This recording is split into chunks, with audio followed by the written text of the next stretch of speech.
안녕하세요. 부산대학교 정승화입니다. 치약 속 파라벤에 대한 국정감사 지적과 한 교수님의 인터뷰로 인해서 다시 파라벤 논란이 일게 되었는데요. 과거 화장품에서도 파라벤 논란이 있었습니다. 저는 화장품을 전혀 쓰지 않는지라 그 당시에는 별로 신경을 쓰지 않고 있었는데 이번에 파라벤에 대해서 확실히 알게 됐습니다.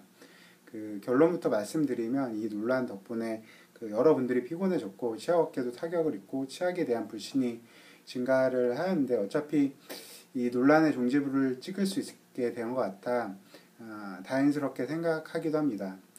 문제를 제기하신 교수님의 논문을 읽어보고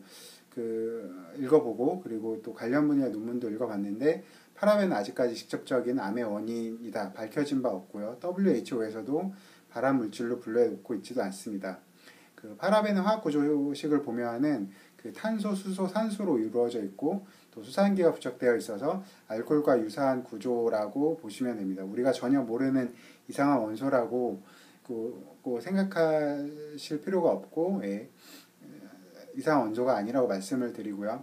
그리고 문제를 제기하신 교수님 논문을 읽어봐도 우리가 일상 식품을 통해서 섭취하는 파라벤의 양과 치약을 통해 섭취하는 파라벤의 양은 큰 차이가 없다.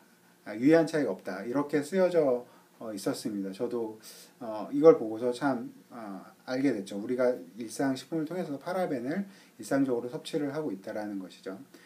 그리고 우리 분야의 치약하면 떠오르는 것이 불소죠. 대부분의 치약이 불소를 함유를 하고 있고 충치 예방에 있어서 아주 큰 효과를 나타냅니다. 치약의 불소의 부작용은 성장기 아동에 있어서 부소치약을 잘못해서 삼킴으로 인해서 발생하는 치아 불소 가다증입니다. 그래서 어린 아기들에 있어서 만 2세까지는 불소치약의 사용에 주의를 해야 하고 그 이후에도 완두콩만큼 작은 아주 조금 사용하도록 지도를 합니다. 사실 입을 깨끗하게 못 헹구더라도 잔류 불소가 구강 내 우시 예방 작용을 계속하기 때문에 한편에서는 칫솔질로 입을 헹굴 필요가 없다라는 주장도 있습니다. 근데 이번 파라벤 논란이 있기 전부터 친환경 치약이라고 해서 세제 성분의 계면활성제, 방부제, 그리고 불소 등이 없는 치약이 몸에 좋다고 홍보하면서 다른 치약들을 불신하는 그런 분위기가 있었는데요. 저는 이런 치약 속 성분들이 각자 치약에서 고유한 기능을 하고 있기 때문에 꼭 필요하다고 생각을 했었기 때문에 좀 부정적으로 바라보고 있었습니다. 특히 불소가 없는 치약이 유통이 되는 것은 우리 예방치과학 입장에선 상당히 문제가 있다고 보고 있습니다.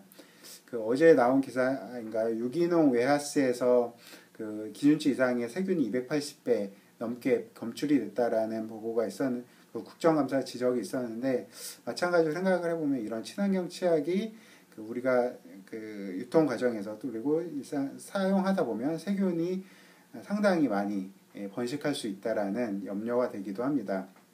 아무튼 치약은 먹는 용도가 아니라 치면세균막 제거를 하는데 사용되는 용도임을 우리가 모두 명심해야 하고 치아 형성 시기의 어린 아이들이 치약을 불필요하게 삼키지 않도록 부모나 아이들에게 잘 교육을 해야 할 것입니다. 그리고 소량을 써도 충분히 치약의 효과는 볼 수 있기 때문에 과량의 치약을 쓰지 않도록 지도를 할 필요가 있을 것이고요.